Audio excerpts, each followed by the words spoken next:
Welcome to MojoPlays, and today we're getting frustrated over the most difficult minigames within the Legend of Zelda series. Hooray! Yay! Before we begin, we publish new content all week long, so be sure to subscribe and ring the bell to get notified about our latest videos. Shooting Galleries. The Legend of Zelda, Majora's Mask.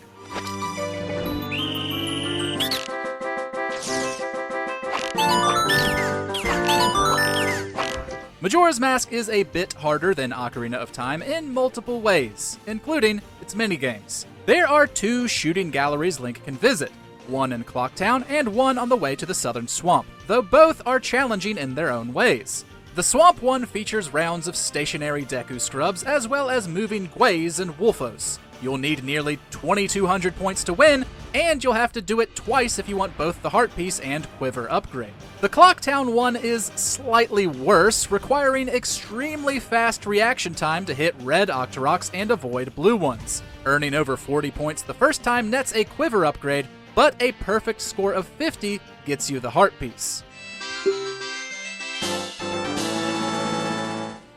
Snowboard Race.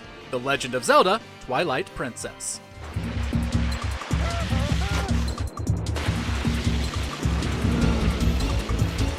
After beating the Snow Peak Ruins dungeon, Link can challenge Yeto and Yetta to snowboard races down the mountainside. Yeto might push you over if you get too close, but beating him isn't too demanding. Yetta, on the other hand, will make you work extra hard for that piece of heart. She's much faster than her husband, and always takes the massive shortcut, which means you have to as well. The number of times Link went headfirst into chasms during our playthroughs is simply too high to count. Yetta may be adorable, and we're happy to have helped her, but this minigame makes us want to rip all her happiness away.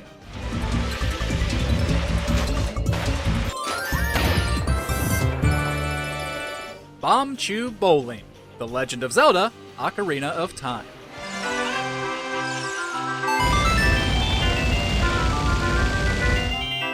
Ocarina of Time has some beloved minigames, but Bombchu Bowling sure isn't one of them.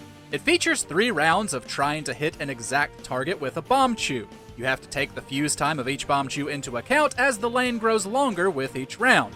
You also have to get the angle just right, otherwise the Bombchu will go right past the target. Adding to the frustration are obstacles like Cuccos that can destroy the Bombchu instantly. As if the trial and error of the actual game wasn't bad enough, you also have no idea what prize you'll be going for until after you pay 30 rupees. Could be a coveted piece of heart, or just 10 bombs you can find anywhere.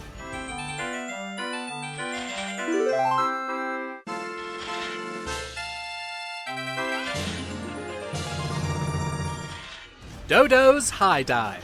The Legend of Zelda, Skyward Sword.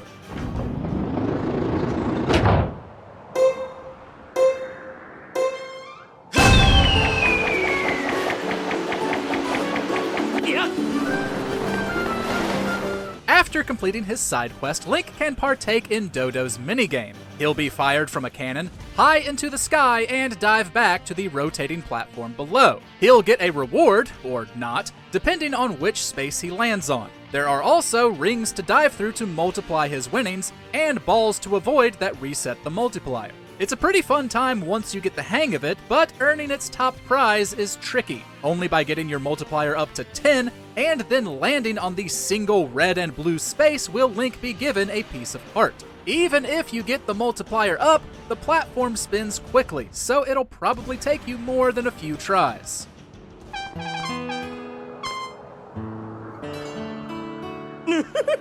Cucko Wrangling. The Legend of Zelda, the Minish Cap.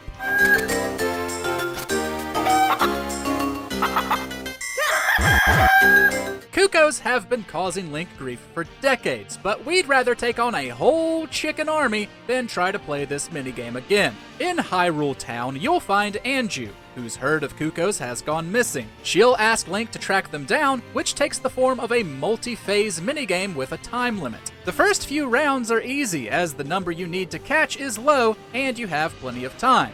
But eventually, golden Cuccos are introduced, which are much faster and can break free of Link's grasp. The Cuccos also grow further spread out, requiring items like the Pegasus boots and flippers to reach them.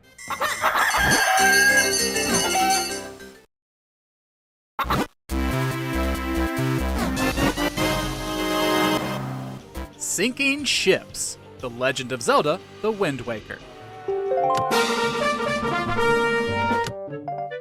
Splish, splish, splish. It's hard to call anything with an RNG element hard, but sinking ships from Wind Waker is too aggravating to ignore. Found on Windfall Island, Link can play what is essentially Battleship for 10 rupees. He'll have 24 chances to hit 3 big octos on an 8x8 grid, each one ranging from 2 to 4 squares long. However, as there are no hints to their location, a lot of us just guessed and came away empty-handed. For those of us that were more determined, you could wind up dumping a bunch of money before ever getting a prize. Sure, you can be patient and adjust your guesses, but it took a different way of thinking, and it wasn't very fun anyway.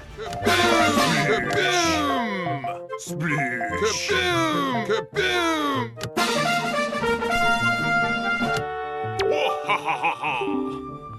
Octoball Derby. The Legend of Zelda: A Link Between Worlds.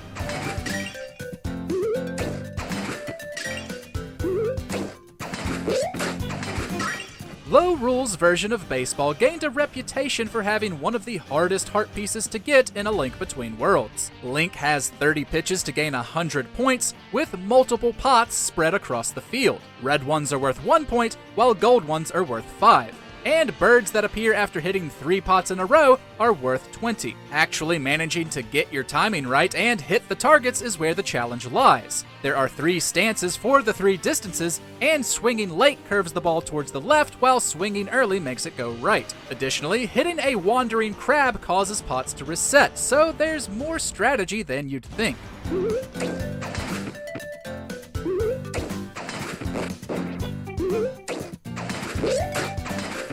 Mounted Archery. The Legend of Zelda: Breath of the Wild.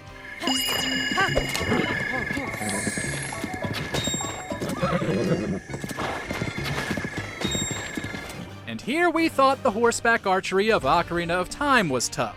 Near Highland Stable, Link can find Genie, who offers one of the most rage-inducing challenges in Zelda. While riding horseback, you'll have to shoot balloons within a 60-second time limit. Finding the right balance between speed and accuracy is incredibly difficult. It's more than likely you'll speed up to keep time and end up missing a target. By hitting 20 or more, Link gains the Knight's Bridle, while hitting 23 or more on a second attempt gets him the Knight's Saddle. As these are for your horse and completely cosmetic, they're pretty poor prizes for the amount of effort it takes. Rapid fire or multi-shot bows make it less infuriating, but it's still no easy feat.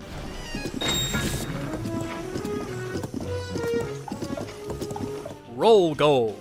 The Legend of Zelda: Twilight Princess.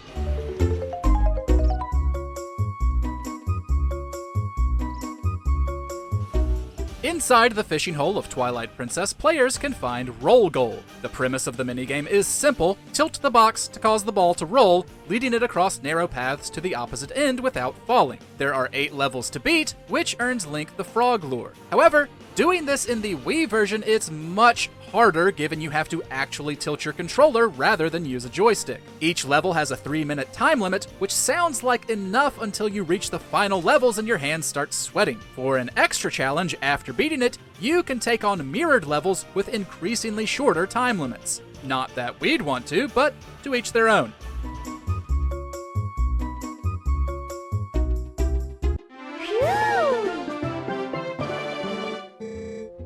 Goron Dancing.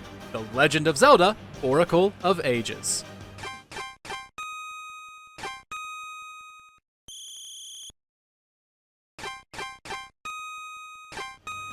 A rhythm minigame with the few buttons of a Game Boy doesn't sound so bad, but this one is a surefire way to get royally pissed. In Oracle of Ages, Link can find a Goron Dancing minigame. To earn its best reward, you'll have to play in the past era and on platinum difficulty, which is frankly absurd. Even though there are only 3 poses, there is no room for your input to be off by even the smallest fraction. These sequences are fairly long too, and there are 8 of them. Adding insult to injury, this is the only method to get the bomb ring, but there's a chance the ring you get won't even be that one.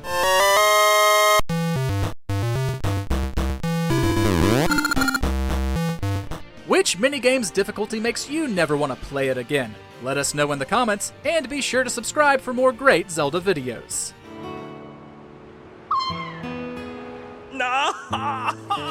Check out these other great clips from MojoPlays, and be sure to subscribe and ring the bell to get notified about our latest videos.